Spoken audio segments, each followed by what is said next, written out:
दोस्तों, हंसना जिंदगी का टॉनिक है। इसके बिना जिंदगी बेजान है। बेजान जिंदगी को बेजोड़ बनाने के लिए हंसी बहुत ही ज़रूरी है। आपकी मुस्कान आपके चेहरे पे भगवान के हस्ताक्षर हैं।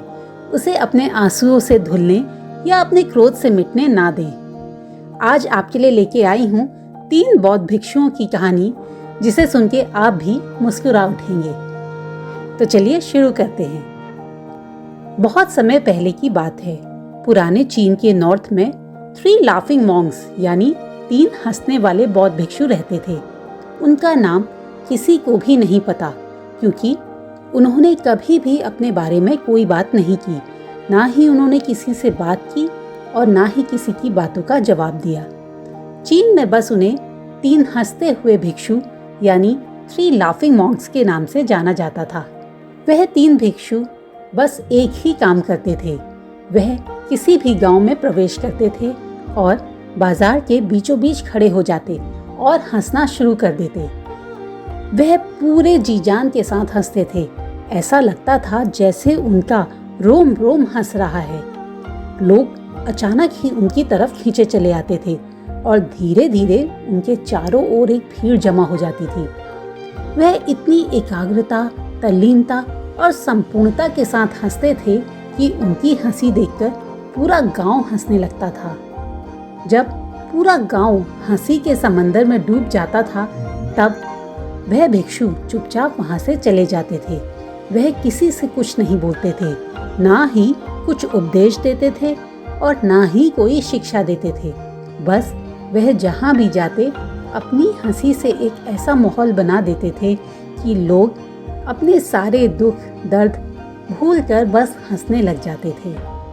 धीरे धीरे चीन के लोग उन्हें बहुत प्यार करने लगे और वह पूरे चीन में बहुत फेमस हो गए। लोग उन्हें 3 लाफिंग मॉन्क्स यानी 3 हंसने वाले बौद्ध भिक्षु के नाम से जानने लगे। पूरा चीन उन्हें बहुत प्यार करता था और उनका बहुत सम्मान करता था।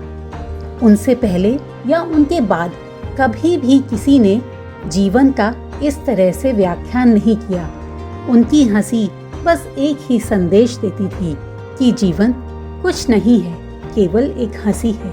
इसे बस खुश होके ही बिताना चाहिए। यह तीनों बौद्ध भिक्षु किसी विशेष पे नहीं हंसते थे। वह बस हंसते थे जैसे उन्हें पूरे ब्रह्मांड का मजाक समझ में आ गया हो, जैसे उन्होंने समझ लिया हो कि ईश्वर उनसे क्या कहना चाह रहा है। उन्होंने कभी भी एक शब्द का भी प्रयोग नहीं किया और पूरे चीन में इतना आनंद फैलाया जितना आज तक किसी ने नहीं फैलाया होगा। लोग उनका नाम पूछते तो वे बस हंसते ही रहते, इसीलिए उनका नाम हंसते हुए बौद्ध भिक्षु पड़ गया। पूरे चीन में घूम घूम के लोगों को हंसाते हंसाते समय बीतता रहा और वह धीरे धीरे बूढ़े हो गए। एक रात वह एक गांव में ठहरे हुए थे तो उनमें से एक बौद्ध भिक्षु की मृत्यु हो गई। पूरा गांव स्तंभ रह गया। उन्हें समझ में नहीं आ रहा था कि अब क्या होगा। पूरा गांव यह सोच रहा था कि शायद अब ये बौद्ध भिक्षु अपने साथी की मृत्यु पर रोएंगे, शोक करेंगे। और यह देखने के लिए पूरा गांव जमा हो गया, क्योंकि आज तक सब लोगों ने उन्हें बस हंसते हुए ही देखा था। जब सुबह हुई तो सारे गांव के लोग वहां जमा थे, लेकिन दोनों बौद्ध भिक्षु तीसरे भिक्षु की बॉडी के पास खड़े होकर जोर जोर से हंस रहे थे। ऐसे हंस रहे थे जैसे आज तक उन्होंने कभी नहीं हंसा।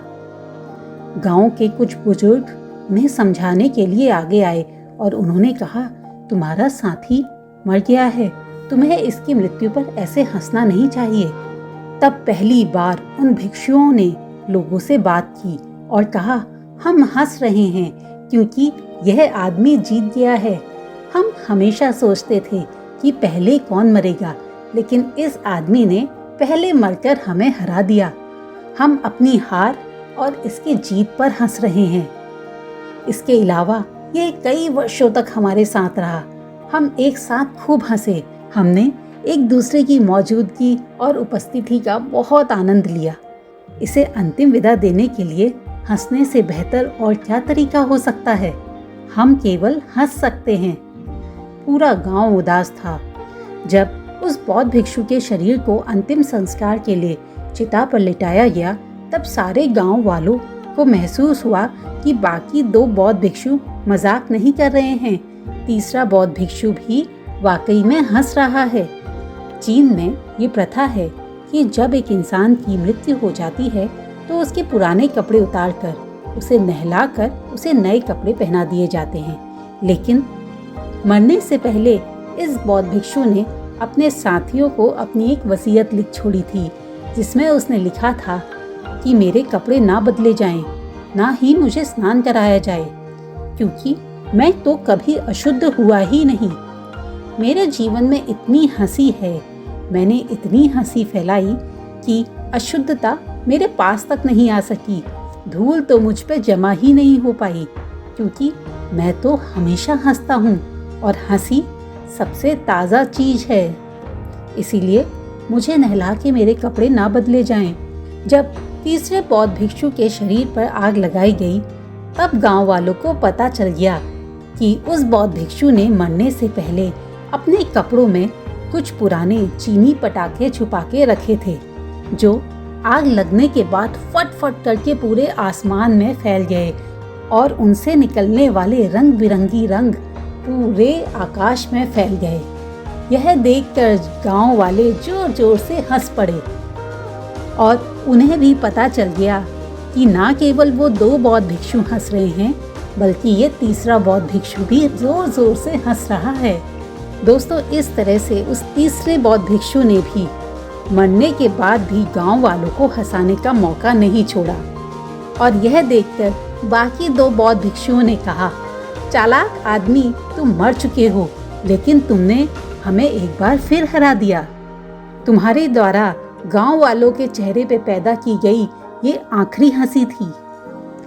दोस्तों, एक हल्की सी मुस्कुराहट होठों से शुरू होती है, एक अच्छी मुस्कुराहट आंखों तक जाती है और हंसी पेट से निकलती है, लेकिन एक ठहाका आत्मा से फूटता है और ऊपर से बहता है और अपने चारों तरफ बुलबुले छोड़ता है, जिससे आसपास के सभी लोग हंसी में डूब जाते हैं।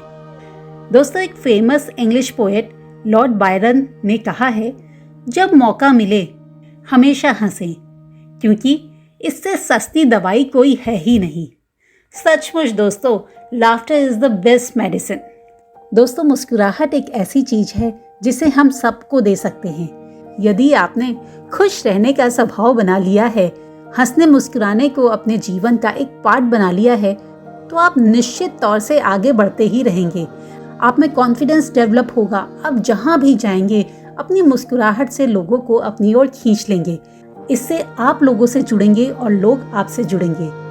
तो दोस्तों, आशा करती हूँ कि आप भी हंसेंगे और अपने आसपास भी एक खुशनुमा माहौल बना के रखेंगे। ये कहानी आपको कैसी लगी, मुझे ज़रूर बताइएगा। जल्दी ही मिलती हूँ एक और रोचक कहानी के साथ।